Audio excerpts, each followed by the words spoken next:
Situation. It sure is, and you know it's never a dull day in America, and this guy's showing that. And this is something I appreciate you guys staying on top of this.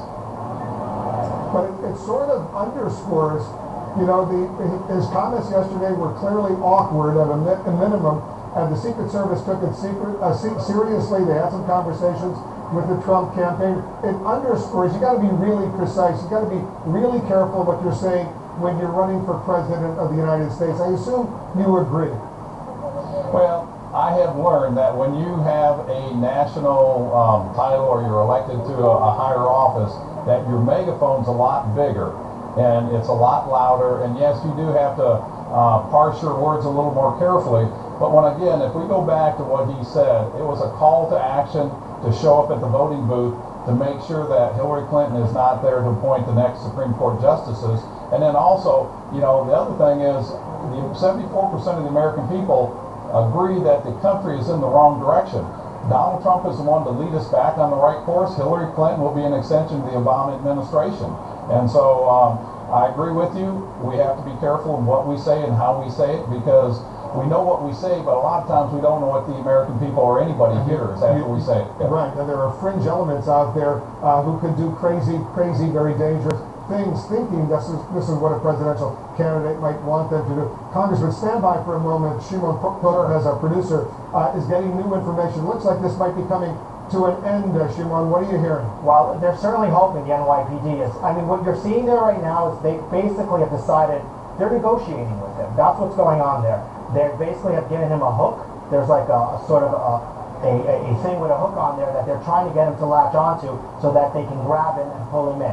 But I don't think he wants to surrender. If you look, he's going all the way, trying to kind of go around the building now, sort of to avoid them. And the emergency service officers are just there, sort of, they're negotiating with him. They're talking to him, and they're sort of probably now trying to figure out what they're going to do next. But the hope is right now is that he will grab onto that sort of hook that they want to lower to him so that he would surrender. But I don't know that he's going to surrender here. It looks like he's trying to move around them. You know, what's really amazing here also in a way, Wolf, is just how calm these officers are. And they're just talking to him. They're just having a casual conversation with him and really just telling him like, hey buddy, you know, let's go. You know, enough is enough already. And just, you know, basically having a very calm conversation with him, probably trying to convince him to come in before someone gets hurt. But, you know, they're not going to go out there and grab him. That's sort of not the plan right now. Tom Fuentes, why wouldn't they just go out and grab him and wheel him in with that hook? Tom Fuentes, we lost him, but Shimon, why wouldn't they just grab him right now? They're pretty close. They could get that hook around him and just wheel him in.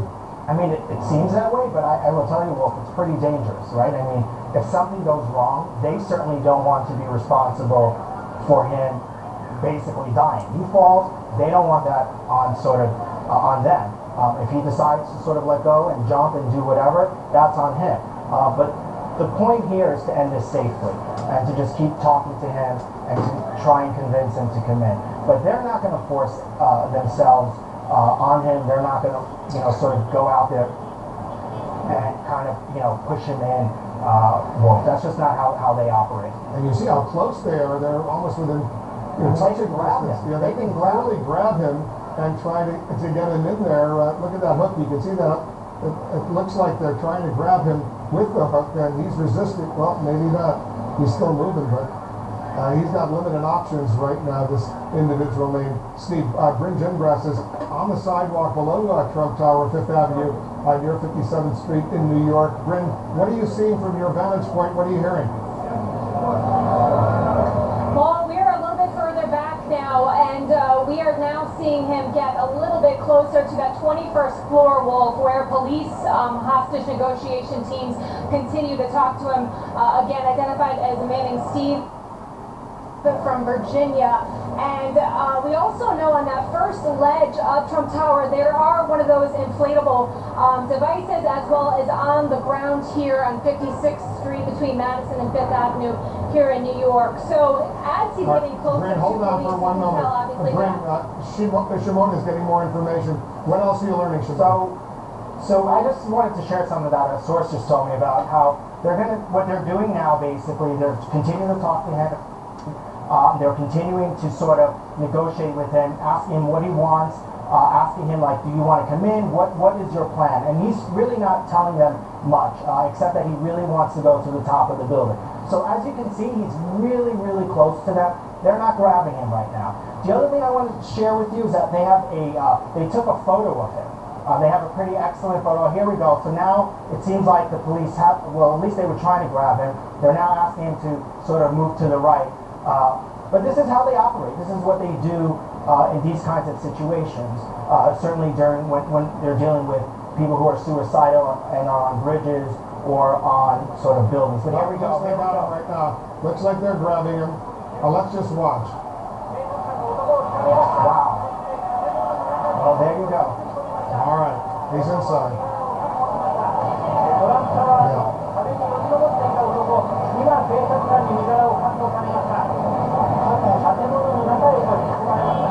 All right, it's over. This guy is inside. You heard the crowd cheer. There was a big gasp, obviously, as the police grabbed him and they brought him inside. This is the 21st floor of Trump Tower. It's been going on for about 2 hours.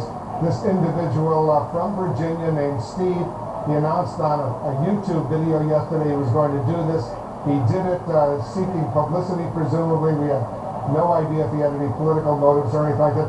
Bryn, you're there on the scene. Bryn Ginbrassi. She's just below Trump Tower. What's the mood down there? What are you hearing? What are you seeing? Well, as you said, Wolf, the crowd cheered when they pulled him in.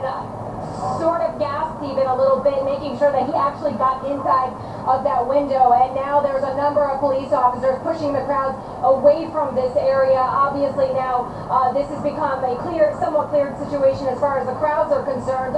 Their attention no longer on that window. We are hearing from police here on the scene that they will likely have some sort of news conference and tell us about this man's motives, exactly what he was doing, what was being said during those hostage during those negotiations with police rather.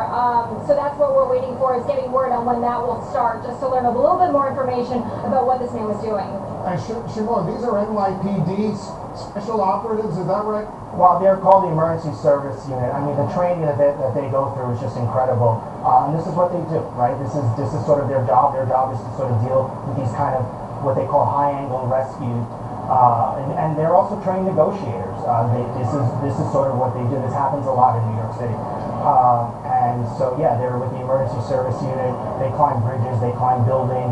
They're also, in many cases, the first officers that you see sometimes in active shooting situations with big guns and helmets and those large vests. So they do everything. I mean, this is the elite of the NYPD, and this is what they do.